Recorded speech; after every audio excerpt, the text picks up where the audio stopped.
Yuswana 10 bulan tiasa ameng papanahan ngelekeun budak nulian tapi taraku magungan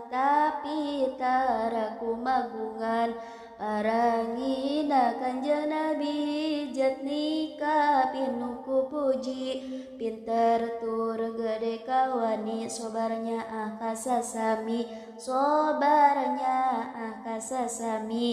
keur 4 tahun Yuswana diberesihan manahna Nabi dibelah dadana malaikat nu melahna